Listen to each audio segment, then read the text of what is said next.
chez Cyclissimo Gland pour cette nouvelle capsule vidéo consacrée au Tour des Stations Ultimate. Lors du premier épisode, on vous avait présenté ce nouveau format du désormais célèbre Tour des Stations. Il se décline en deux versions, le 555 km et le 1000 km. Donc là, on le voit, on est sur le domaine de l'ultra, c'est un gros morceau. Mais qu'on se rassure, avec une bonne préparation, ce challenge est à la portée de nombreux cyclistes. Maintenant, qu'est-ce qu'une bonne préparation ? Eh bien, on va le voir au cours de cette capsule et des prochaines. Et aujourd'hui, on va parler entraînement avec deux invités, Anne et Guillaume. Anne, je te laisse te présenter. Alors, je suis novice dans ce genre de discipline. Les 1000 km, pour moi, ce sera un défi personnel, vraiment.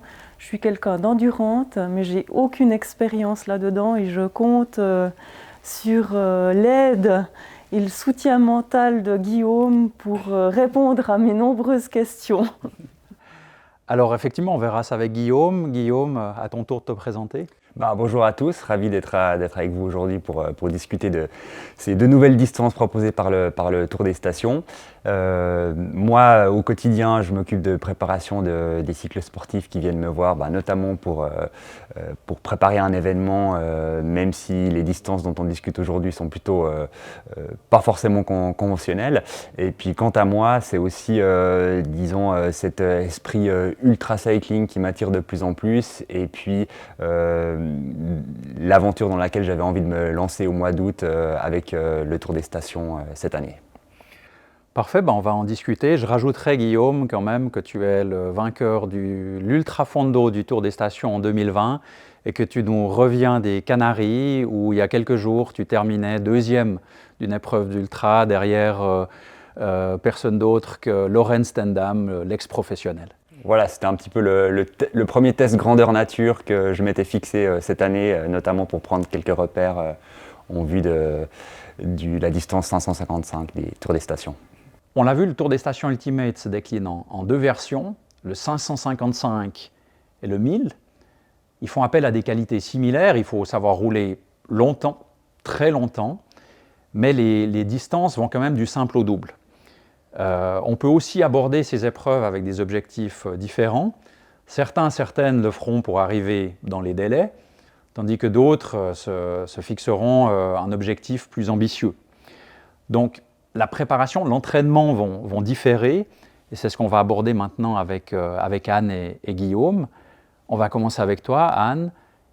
Tu fais le 1000, quel est ton objectif ? Alors clairement, mon objectif pour cette première, c'est réellement de terminer cette boucle et d'en prendre un certain plaisir malgré le défi. Bravo pour ce bel objectif. Et puis, je sais que tu te poses plein de questions sur ta préparation. On a la chance d'avoir ici Guillaume, qui sera non seulement un compétiteur ambitieux sur le 555, on y reviendra, mais qui est aussi coach avec son entreprise Vélo Perfection. Guillaume, tu mentionnais qu'il y avait finalement peu de littérature ou de plans d'entraînement accessibles au grand public quand on parle d'ultra, donc on se réjouit de découvrir tes conseils. Anne, quelle serait ta première question au moment de commencer cette préparation ? Alors, avant de commencer l'entraînement, est-ce que tu donnerais comme conseil de faire un test d'effort ? Alors, je pense que ça dépend de quelle manière tu vas aborder ta préparation et disons, structurer ton entraînement. Bien sûr, ça peut être utile, notamment si tu travailles avec, par exemple, un capteur de puissance. Donc, effectivement, pour ensuite avoir les données de base nécessaires, disons, de ton profil de puissance et puis de pouvoir ensuite utiliser les résultats de ce test effort pour structurer, cadrer un peu l'entraînement. Après, ça va dépendre, je pense, vraiment de l'état d'esprit aussi dans lequel le cycliste est par rapport à la préparation. Il y en a qui aiment, disons, faire les choses de manière relativement scientifique et dans ce cas-là, évidemment, que des outils comme le capteur de puissance qui permet une planification, une analyse de données, va passer initialement par un test effort pour définir un petit peu un point de départ. D'autres personnes travaillent ou s'entraînent de manière beaucoup plus libre. et peut-être que dans ces distances ultra, avec un état d'esprit qui est sans doute aussi différent d'une cyclosportive plus traditionnelle, il y aura des gens qui vont se préparer de manière peut-être un peu plus libre, j'ai envie de dire, en écoutant leurs sensations et puis avec cet état d'esprit peut-être un peu moins scientifique au niveau de l'entraînement. Mais évidemment qu'un test effort peut être tout à fait utile pour, disons, avoir des données de base et puis un point de comparaison par rapport à une évolution. Oui, alors moi je suis plutôt dans justement le ressenti personnel et puis j'ai tous les outils pour, mais effectivement je suis plutôt à la sensation de mon corps et puis de ma tête. Mais je pense que ça pourrait être utile pour moi quand même de faire une fois un test et de savoir où je me situe. Par rapport à ça, tu conseillerais en fait d'avoir une préparation en termes de kilomètres en début de saison, avant la course, de combien de kilomètres en fait? Bon, disons, donner une règle absolue, je pense que c'est compliqué. La chose qui me semble primordiale, c'est, je pense, quand même la régularité au niveau de l'entraînement et puis la constance, notamment, disons, sur les 3 mois précédant l'épreuve. Après, évidemment, plus la préparation est commencée en amont et avec, disons, aussi un volume hebdomadaire qui peut être conséquent, mieux c'est. Je pense que pour des distances de ce type-là, pour donner un ordre de grandeur, ça me paraît compliqué d'aborder au mois d'août ces épreuves-là sans au moins, je dirais, 5000 km depuis le début de la saison. Alors encore une fois, hein, ça dépend comment ça va être réparti. Je pense qu'il faut... C'est tellement particulier physiologiquement ce type de distance qu'on peut faire, je pense, toutes les prévisions théoriques qu'on veut, et puis il y aura de toute façon des impondérables, ou disons quelque chose qui va surgir qu'on n'avait pas forcément pu anticiper. Mais évidemment qu'une condition physique quand même solide, avec une préparation plusieurs mois en amont, ça me paraît indispensable pour ce type de distance. Et de la même manière, avoir quand même testé des distances longues, c'est-à-dire avoir passé, disons, en tout cas à quelques reprises, 7, 8, 9, 10 heures sur son vélo, ça me semble aussi quelque chose qui est nécessaire d'avoir testé avant de se lancer dans ce genre d'aventure. Oui, et donc effectivement de se lancer sur de longues distances et peut-être aussi d'enchaîner un peu la nuit pour ressentir... Ouais. Oui, bah, voilà, là on entre vraiment dans la spécificité de ce type de distance, que ce soit en termes de gestion de l'alimentation, de la récupération, du sommeil. Donc là effectivement, ça va être pas du non-stop sur le vélo. Enfin, la plupart des gens vont quand même, je pense que c'est une bonne stratégie, programmer des pauses et faire des pauses à certains moments, mais notamment le côté de devoir rouler de nuit, sur aussi des biorhythmes qui ne sont pas du tout naturels en fait pour l'effort physique. Ça nécessite d'avoir été testé, je pense, préalablement. Typiquement, peut-être une fois de voir effectivement ce que ça veut dire de rouler une nuit, plusieurs heures, en termes de ressenti physique, mais aussi par rapport à la mise en place d'automatismes comme la concentration que ça nécessite. Évidemment, on n'a pas la lumière du jour. Sensation de vitesse, elle est aussi un petit peu différente de nuit. Tous des automatismes à peut-être tester, et puis des points de repère à mettre en place, je pense, avant la course, ça c'est sûr. Mais au contraire, est-ce que tu me découragerais, parce que j'ai l'habitude de faire 3 sorties, en tout cas 3 bonnes sorties par semaine, mais également de rouler un peu au quotidien durant cette semaine en faisant des tout petits parcours de 40-50 km. Est-ce que pour le mental, ces sorties, elles sont bonnes ou elles sont plutôt justement à me casser en fait dans l'endurance sur des heures ? Bah, là aussi, je pense pas qu'il y a forcément de réponse standard. Ça doit vraiment être personnel à chacun. Donc, ce que tu dis qui est intéressant, c'est effectivement aussi le côté charge mentale au niveau de l'entraînement. Donc, de toute façon, ça va être des heures que tu vas passer sur ton vélo pour préparer cet événement. Donc, il faut que tu trouves un certain équilibre entre la préparation physique et puis la préparation mentale, ou en tout cas, la constance de la motivation. Donc, si ces petites distances que tu fais au quotidien ou presque au quotidien sont plutôt aussi une manière pour toi, enfin ça reste une manière agréable, voire même quelque chose de positif dans ta journée, surtout pas, en tout cas j'aurais vraiment aucun argument pour les déconseiller, au contraire. Après, si effectivement ce serait un aspect qui rajouterait vraiment une contrainte pour toi, là il faut encore une fois, je pense, trouver un bon équilibre pour justement conserver, parce que ça se joue aussi beaucoup dans la tête ces distances-là, une motivation au beau fixe à l'approche de l'événement, quoi. Oui, d'accord, l'enchaînement et puis la persévérance sur ces longues distances, c'est clair que ça je ne connais pas très très bien. Par contre, je ne sais pas ce que tu penses aussi, j'ai de la peine à faire des pauses vélo, donc c'est-à-dire que je vais rouler un petit peu toute l'année. C'est plutôt bon signe, ça. Voilà. Ça me fait plaisir d'entendre ça, parce que des fois on entend justement les pros comme toi dire qu'il faut faire une pause. Oui, là aussi, je pense qu'effectivement, il y a un petit peu cet aspect-là, mais alors, ça va dépendre vraiment, je pense, de la charge d'entraînement, de l'intensité aussi de la charge d'entraînement. Alors évidemment que des professionnels qui s'entraînent à un rythme très élevé toute l'année, qui ont aussi beaucoup de contraintes au niveau des compétitions, qui ont aussi quand même un stress mental important, c'est souvent bienvenu ou même nécessaire à un moment donné dans l'année de faire un break à proprement dit, que ce soit au niveau physique ou mental, pour recharger un petit peu les batteries.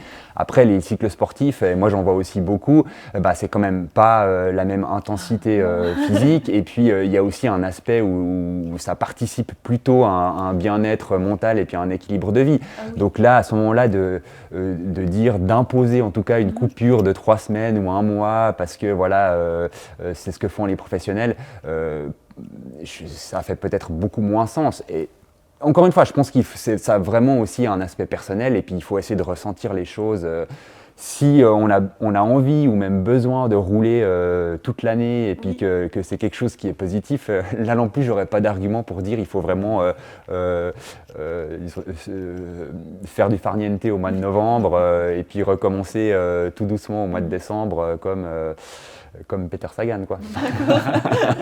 Et puis, est-ce que tu conseilles l'entraînement séquencé, ou en fait de faire de l'endurance à mon rythme, ça pourrait quand même être... Sur ce type de distance, c'est vrai que c'est une bonne question. Alors autant je pense pour des distances entre guillemets plus traditionnelles au niveau cycle sportif, où où la compétition se déroule à des rythmes, disons quand même plus intenses, plus élevés. Alors là évidemment que il faut travailler des qualités, notamment par le biais d'entraînements relativement structurés, avec des efforts au seuil, et même au-dessus du seuil. C'est peut-être, alors disons, je vais répondre de 2 manières. Là aussi, il n'y a pas forcément j'aurais pas un argument fort pour dire il faut absolument pas faire de l'entraînement structuré pour préparer de telles distances. C'est probablement moins primordial que pour des efforts plus intenses. Oui. Alors, ça peut être intéressant dans le sens où c'est aussi quelque chose qui donne un cadre et une structure à l'entraînement. Donc, de se dire, voilà, moi j'ai 3 séances par semaine où je vais faire quand même du travail spécifique, c'est une motivation, c'est aussi quelque chose qui va faire passer l'entraînement, qui évite de rouler un petit peu dans le vide comme ça. D'un autre côté, encore une fois, c'est peut-être moins primordial pour des distances ultra comme les deux nouvelles distances du Tour des Stations, dans le sens où ça va être vraiment de l'endurance fondamentale pendant presque toute la durée, de par la longueur disons de l'épreuve. Et puis, c'est d'un côté, c'est presque peut-être plus simple en termes de structuration de l'entraînement, de préparer des distances comme ça, Oui. que quelque chose de beaucoup plus intense et court, parce que ça va être en fait un rythme qui est très constant, qui reste vraiment un rythme d'endurance ou d'endurance critique, mais qui ne va jamais vraiment partir dans des intensités très élevées. Avec quand même peut-être une spécificité pour ce Tour des Stations Ultimate, c'est la dénivellation. Sur le 1000 km, parce que je me suis aussi inscrit, donc j'écoute, je suis un auditeur attentif de cette conversation, on va grimper 26 000 mètres. Comment est-ce qu'on peut faire pour se préparer à encaisser autant de dénivelé en maximum 5 jours, puisque c'est le délai qui nous sera imparti pour rejoindre l'arrivée? Bah là, je vais donner une réponse qui n'est pas une très grande révolution, je pense, mais il faut faire du dénivelé à l'entraînement. Alors c'est sûr, ça va être une épreuve avec effectivement beaucoup de dénivelé et puis beaucoup de temps passé à gravir des ascensions pendant ces 1000 km ou ces 555 km. Donc évidemment, ça nécessite le coup de pédale en montée, c'est pas le même qu'à plat. Il faut savoir un petit peu gérer les braquets, savoir un petit peu aussi s'adapter à la pente, au pourcentage. Donc j'ai envie de dire, plus on va arriver avec de mètres de dénivelé à l'entame de ces événements, mieux on sera préparé aussi. Après, là aussi, il me semble qu'il y a une mesure à garder où peut-être ça peut peut-être être une erreur de se dire voilà, il faut absolument que je fasse une sortie à 10 000 mètres de dénivelé avant la course. Je pense que c'est pas forcément ça. Alors ça peut être peut-être en termes de confiance, quelque chose qui donne un plus, mais après, disons spécifiquement au niveau physique, je pense autant, c'est sûr, disons, il faut avoir fait des sorties où on a enchaîné pas mal de dénivelé, peut-être de l'ordre de 4, 5, 6 000 mètres de dénivelé sur certaines sorties de préparation. Après, je dirais pas forcément plus, ou en tout cas, je pense qu'on peut s'en sortir sans avoir voulu à tout prix vraiment simuler à l'entraînement avant ce type de distance-là.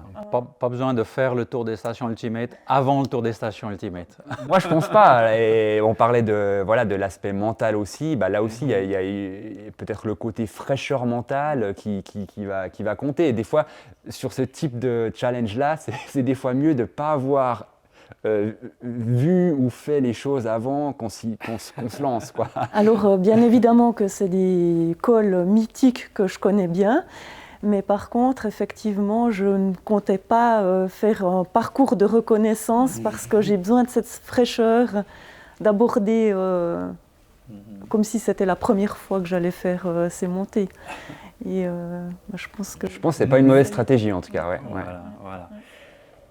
Bon, je crois qu'on a reçu quelques bons conseils, quelques bonnes recommandations pour se préparer pour ce Tour des Stations 1000. Maintenant, il y a l'autre format, le 555. Et là, Guillaume, toi, tu vas participer. Quel est ton objectif à toi ?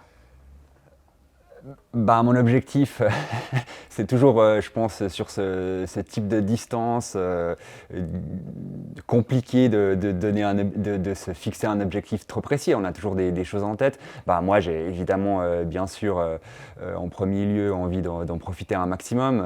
Et puis, ça m'a déjà attiré, ne serait-ce que par le parcours, pas la distance, mais vraiment l'itinéraire qui va vraiment traverser le Valais quasiment de fond en comble, donc ça c'est déjà, je trouve, une super boucle que je me réjouis de faire. Ensuite, essayer d'être prêt pour le vivre dans les meilleures conditions possibles. Donc effectivement, on revient un petit peu à la question de la préparation. C'est ça aussi, je pense, le but de la préparation pour tout le monde, au-delà d'un chrono ou d'un résultat, c'est de pouvoir arriver dans une condition physique qui permettent de profiter au maximum en fait, du coup de cet événement. Donc pour ma part, il y a ce côté-là, et puis après on verra, essayer de gérer au mieux tous les aspects un petit peu à côté, c'est-à-dire l'alimentation, le sommeil, la récupération, de manière la plus optimale possible. Donc ça c'est sympa aussi d'essayer de réfléchir un petit peu stratégiquement à tout ça.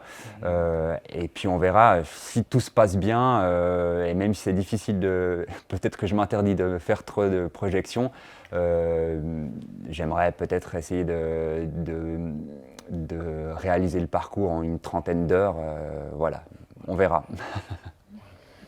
30 heures, c'est vraiment très très impressionnant. Comment est-ce que tu vas te préparer pour atteindre cet objectif? Et peut-être, dis-nous en quoi la préparation d'un 555 avec un gros objectif de temps pourrait être différente du tour des stations 1000 qu'on va faire avec l'objectif de terminer dans les délais. Oui, comme tu l'as dit déjà en introduction, c'est deux distances ultra, mais c'est deux distances encore très différentes l'une de l'autre, parce que c'est effectivement du simple au double. Donc je pense que même si c'est des très longues distances, le 555 est peut-être abordable d'une manière où on peut un peu plus tirer sur la corde au niveau des paramètres sommeil, récupération, parce qu'effectivement si on se dit voilà ça va être un jour et demi, 2 jours, notamment au niveau de la gestion du sommeil, c'est quand même, on peut je pense se permettre un peu plus de choses que sur un 1000 km où là ça va être en tout cas 3 jours, mais probablement 4 ou 5. Où il faut probablement, alors là, vraiment l'aborder comme une sorte de course par étapes très compactée, mais avec des moments de récupération pour dormir, pour manger.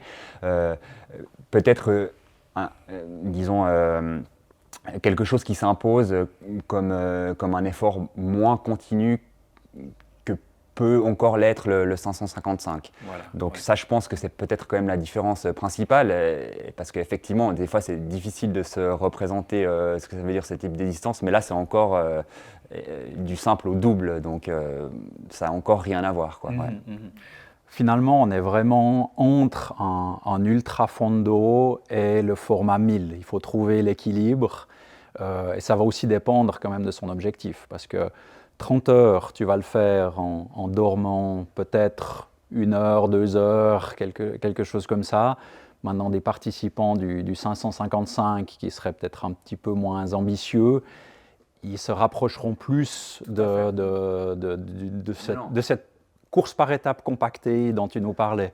C'est clair, et je pense que c'est ça aussi le côté vraiment chouette de ces deux distances, c'est que peut-être encore plus le 555, il peut être abordé de manière différente en fonction de son profil cycliste et puis de ses objectifs. Donc évidemment, il y a des temps limites pour les deux distances, mais c'est vrai que suivant qu'on veuille essayer de le faire le plus rapidement possible, ou au contraire de se dire voilà, moi mon objectif c'est de le boucler, et puis de gérer et d'organiser son parcours un petit peu en fonction des délais. Et donc ça, je pense que ces délais laissent la marge vraiment quand même de pouvoir récupérer, et puis d'en faire un objectif abordable pour un grand nombre de personnes si la préparation est correcte avant. Très bien. Merci Anne et Guillaume pour cet échange. Je crois qu'on en a vraiment appris beaucoup sur ce tour des stations, sur les objectifs, la manière de les atteindre. En tout cas, moi j'ai appris beaucoup, j'ai pris plein de notes. On a parlé entraînement. Lors des prochaines capsules, on parlera des autres aspects de la préparation de ce Tour des Stations Ultimate.